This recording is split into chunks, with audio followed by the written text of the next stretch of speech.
novel in 1493. Nicholas opened the chest, which stood at the foot of the bed, to find his best clothes. The hose lay just on the top.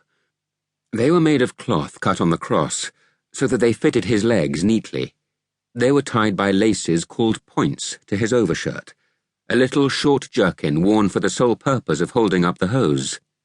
Hose once on, he pulled out a doublet of russet cloth with a row of silver buttons down the front, a pair of shoes in soft scarlet leather, fringed with leather tops, and finally a coat of dark red camlet with loose hanging sleeves.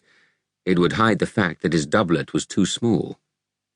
A new outfit was being made for him, and never before had there been such a fuss about it. A tailor even came all the way from Oxford to measure him. He was combing his hair when he heard the clatter of horses' hooves in the road below. Cautiously he peeped down. The two Lombards were in an act of dismounting, and in comparison to his secretary, Messer Bari was immensely tall. His hair was long, resting on his shoulders. He had a large aquiline nose, and he wore, with an air of distinction, a magnificent gown of crimson brocade turned back to show a rich fur lining. Master Thomas Fetterlock stepped out to meet him. Nicholas had not realized that his father had arrived. He finished his toilet quickly and crept downstairs. But careful as he was, once more his mother heard him. She called him into the hall. He took in two things at a glance. The first was that the hall had been cleaned out. The stone hearth was clear and empty, and there were new rushes on the floor, springy to the tread. The second was that the supper was laid in the hall instead of the dining parlour. A white damask cloth covered the long refectory table, and every piece of silver and glass that the household could muster was laid out. In the centre was a great salt, made in the shape of a galley of wrought silver. It was clear that these guests were important ones. Even before his mother opened her mouth, Nicholas knew just what she was going to say. He was to carve. This was all an old grievance. If his mother had got her way, he would have been sent for his education to the house of a nobleman to serve as a page and learn the ways of polite society. But Nicholas was to be a merchant, his father said. Not to be denied, his mother had herself educated him in what she called civilized ways. She taught him to carve, to wait at table, to sing, to fetch and carry, all the things he would have learned as a page. "Of course," she was saying now, "you will carve the meats. There are 2 fat ducks and a couple of capons, a boar's head, venison pasty, and the usual roasts. Hold the birds firmly by the legs, as I have shown you, and be careful." "Yes, madam," said Nicholas meekly. To change the subject, he inquired where his father was. "In the garden with his guests," Mistress Fetterlock replied.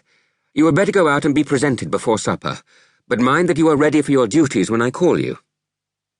In the garden, at the back of the house, the fallen apple blossom lay like pink snow on the tops of clipped box hedges.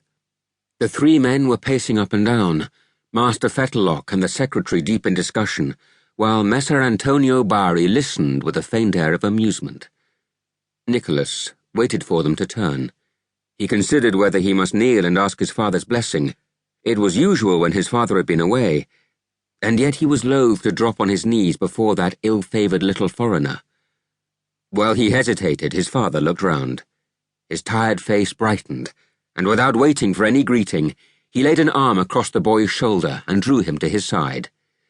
"This is my son," he said simply, and Nicholas, warming at the note of pride in his father's voice, made a deep obeisance to his father's guests. The tall Lombard smiled, but the secretary looked Nicholas up and down with the same offensive stare as before. "I met your young mastership on the field," he said. "I should not have known you. Your air is vastly different." Nicholas turned crimson. Did the blockhead expect him to sup in a herdsman's tunic, or to tend sheep in a good gown?